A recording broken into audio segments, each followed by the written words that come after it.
disposed of according to the directions of the person delivering them. Lease transaction is regarded as a contract of bailment. So during the time of that agreement, so here lessor transfers the asset to lessee. So whatever the warranty which is given for that particular asset, that will be enjoyed by who? By the lessee.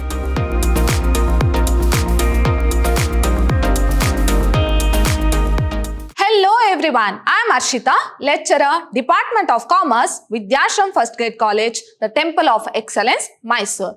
Today we are in the 5th session of Unit 4, that is lease financing. So my dear students, hope you have understood the meaning of lease financing and we have learned several concepts relating to lease financing. Let us quickly recall what we have discussed in a previous session.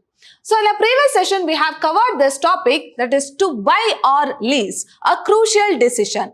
So we have seen several factors whether to buy an asset or go for lease financing. So if you think of a big organization where they require huge number of machinery as well as the cost of that machinery will be huge. In the sense, it requires huge investment for a particular machinery. During that condition, whether for an organization it is better for going for a lease financing or to buy that machinery by undertaking a huge investment. So that we have discussed in a previous session, whether we have to buy or a lease, a crucial decision. So on the basis of what we have to make decision whether to buy an asset or whether we have to go for a lease financing.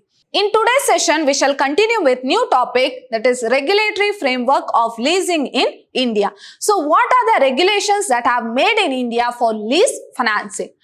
There is no separate statute for leasing in India. Of course, we have already discussed in a previous session and I have already told you there is no separate statute or law for leasing in India.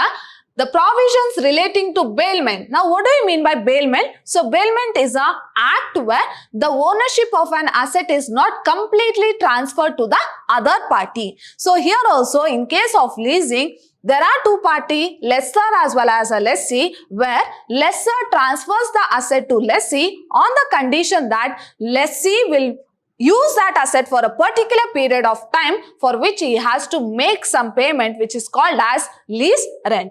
But if you think of ownership, of course the ownership will always be in the hands of lessor, that is the owner, where lessee has only the right to use that asset. So he cannot become the owner of an asset. So it is relating to bailment in the Indian Contract Act, govern equipment, leasing agreements as well as section 148 of the Indian Contract Act. So this, as I told you, there is no separate statute for leasing, but it is included under Indian Contract Act of that is section 148 of Indian Contract Act. Defines bailment as. Let us see how they have defined the bailment. Of course, we are clear with the meaning of bailment. So, what do you mean by bailment? The act where the seller has not transferred the ownership to the buyer. It is nothing but one party does not transfer the ownership to the other party, that is known as what? Bailment. So here it is an act where one party does not transfer the ownership of an asset to another party is called as bailment, but the possession of goods or asset has been transferred. So bailment as the delivery of the goods by one person to another. Of course, in leasing also, there is a transfer of goods from one person to another for some purpose. So it may be any purpose, right? So if the lessee wants to use that asset, so it may be any purpose. So here one party has transferred the asset to another party upon a contract. So upon a contract here is what? That is a lease agreement or lease contract that they shall, when the purpose is accomplished, be returned or otherwise disposed of according to the directions of the person delivering them. Now here, as I told you, lessee has no right to sell the asset. Of course, there are two party, lessor as well as the lessee, where lessor transfers the asset to lessee and lessee use that asset for a particular period of time for which he has to pay some amount which is known as lease rent. Now, the lessee, that is the person who have received that asset, has no right to sell that asset. So, here, upon a contract that they shall when the purpose is accomplished. That is, for a particular period of time, the lessee is going to use that asset. But he has no right to sell that asset without the permission of lessor. Be returned. So, and he has to return it back after a particular period of time. For example, the lease agreement is for 3 years. So, after the completion of 3 years, of course, that asset or goods has to be returned back to the lessor. So, he has no right to sell the asset unless the lessor gives the permission to sell the asset. Disposed of according to the directions of the person delivering them. So, unless if the lessor have not given any directions or any information about the asset, then the lessee has no right to sell the asset. The person delivering the goods is called as bailer. Of course, in the bailment also there are two party, bailer as well as bailee. Bailer means what? One who delivers the goods is called as bailer, and the person to whom they are delivered is called as bailee.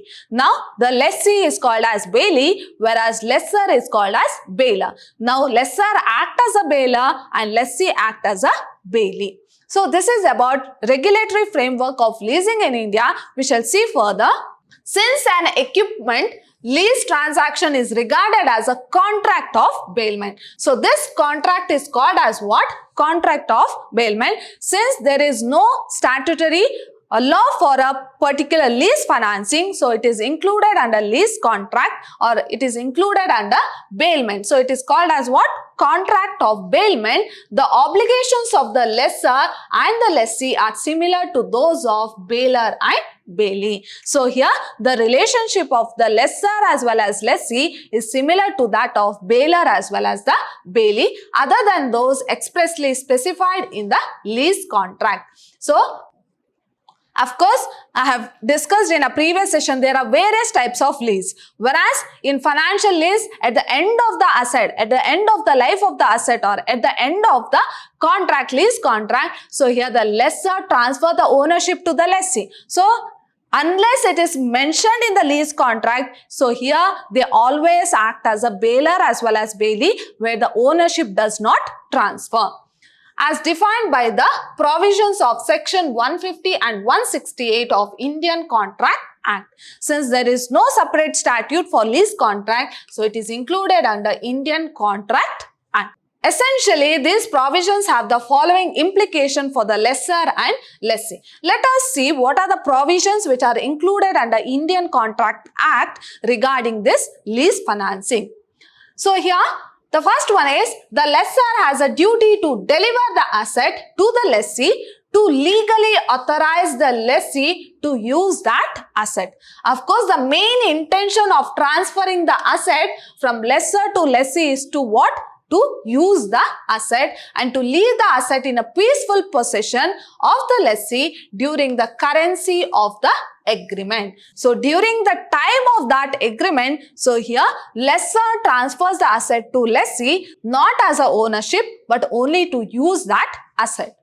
The lessor has the obligation to pay the lease rent. Of course, for using that asset, lessee has to pay some amount which is called as what? That is lease rent as specified in the lease contract. So, as specified in the lease contract, so we have already discussed lease contract in a previous session. So, what are the contents to be included in the lease contract?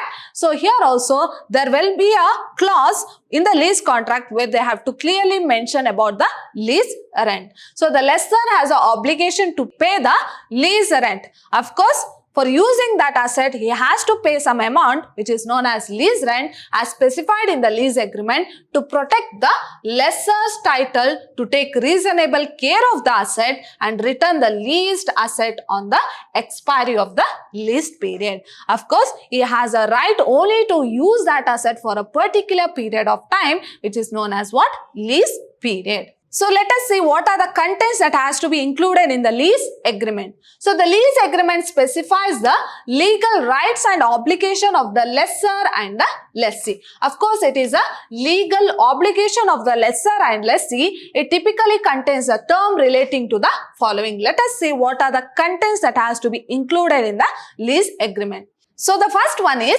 description of the lessor and the lessee and the equipment. Of course, it should contain the description of the lessor, that is the owner of the asset, and the lessee, that is one who is going to use that asset, and about the asset. So what type of asset is it? It is. So whether it is a machinery or whether it is a vehicle or any other asset. So your first content is all about description of the lessor, that is the owner of the asset, and the lessee, one who is going to use that asset, and description of the asset.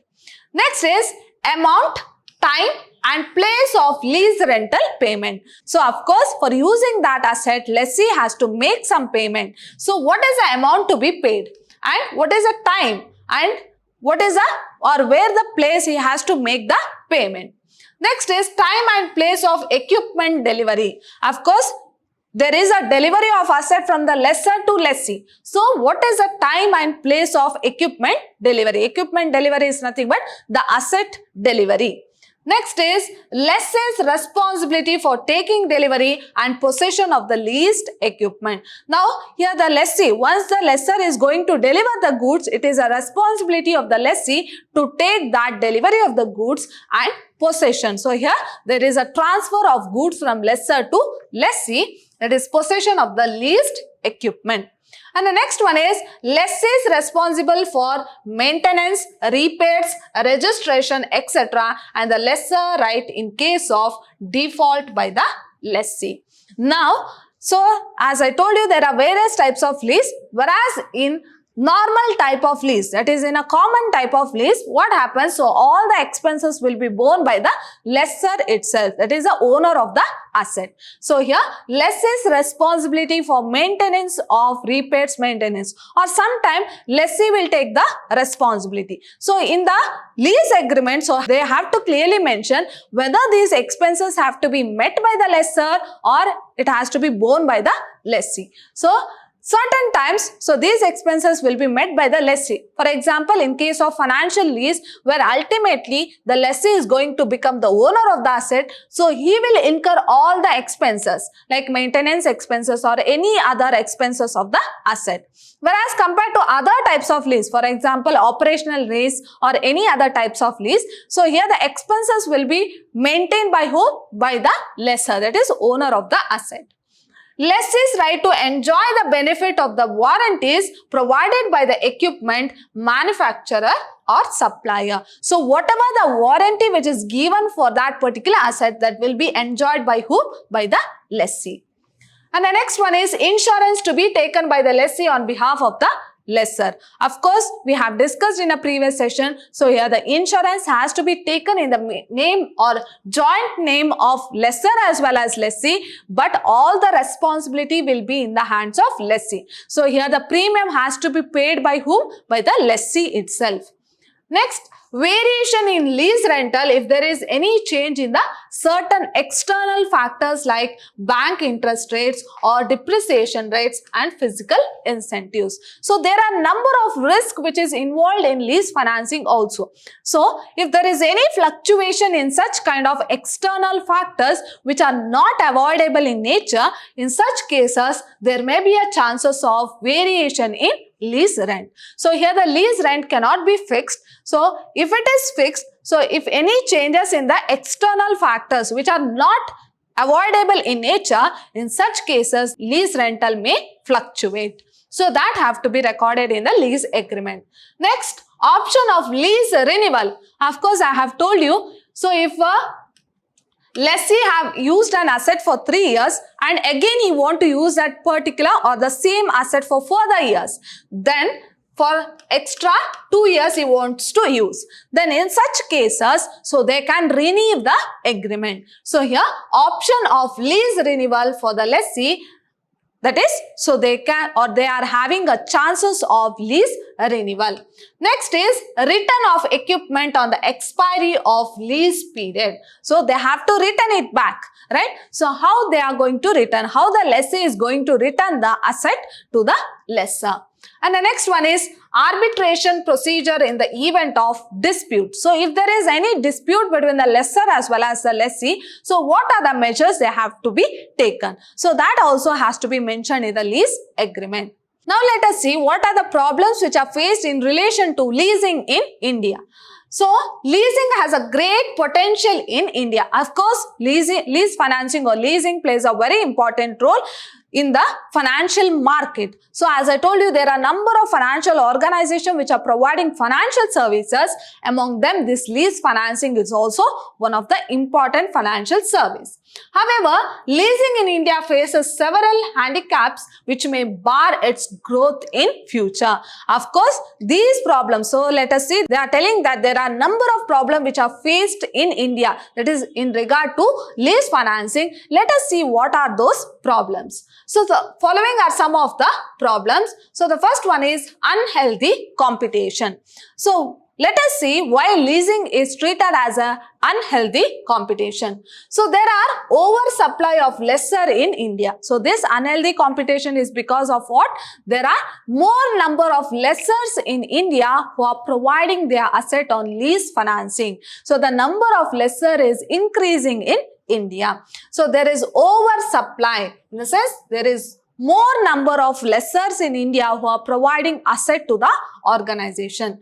The stiff competition between the lessors are force them to reduce their profit margin. So because of the high competition, so if there is more competition, so that is overflow of competition, in such cases what they have to do, so it will force them to reduce their profit. So it will force them to reduce their profit. So if there is more competition, of course, there will be a competition between one party to another party, one lessor to another lessor. So in that situation, so in order to attract the customers, so what they have to do, so they have to decrease their cost as well as it thereby decreases the profit of the lessor. So reduce their profit margin to bare minimum level.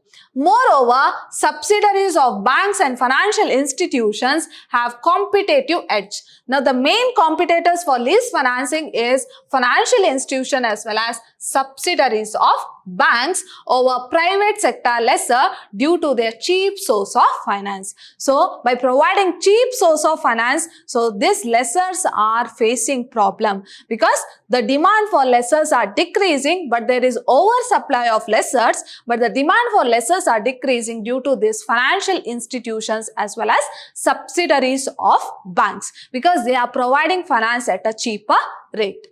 Next, lack of qualified personnel. So in case of lease financing, there is no qualified personnel.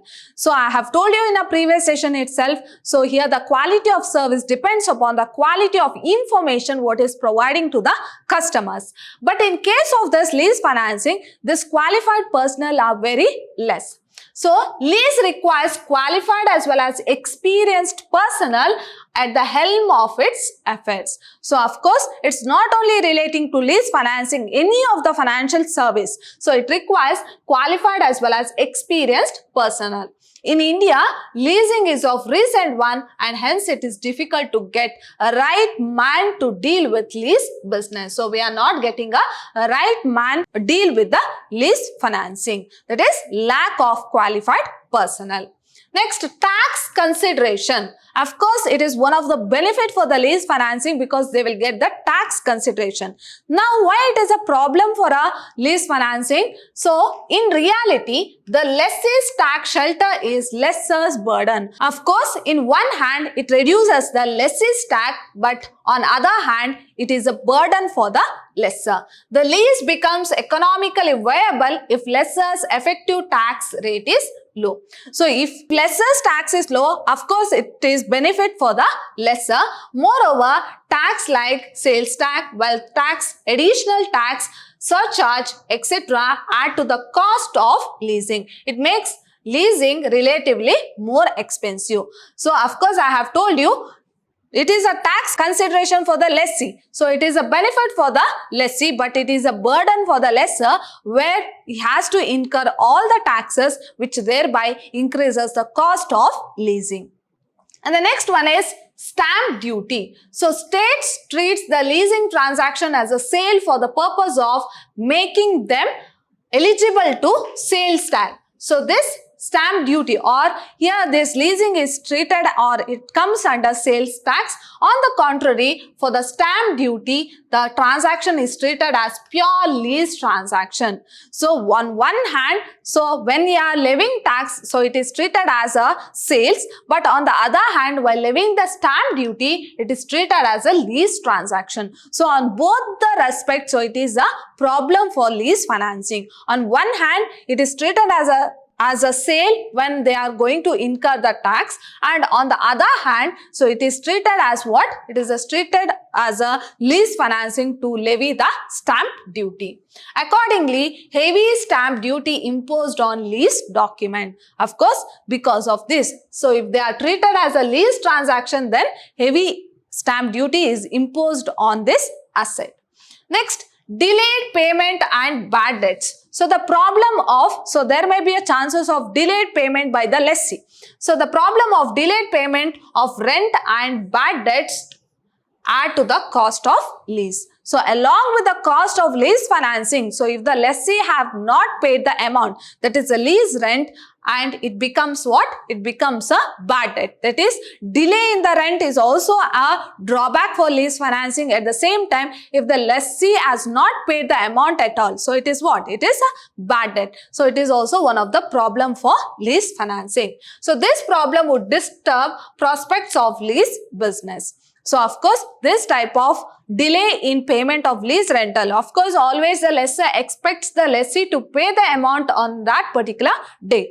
But there may be a chances that lessee may not pay that amount, or there may be a chances that lessee may pay the amount in a delay. That is, the date, or not on the due date, but after the due date. So in such situation, so this is a problem for lease financing. So in my next session, I am going to discuss problem on lease financing. In the sense, we shall practically solve a problem on lease financing. Let us see how we are going to solve the problem on lease financing. So my dear students, in today's session, we have learned few concepts relating to lease financing. See you all in my next session. Till then, take care. Thank you.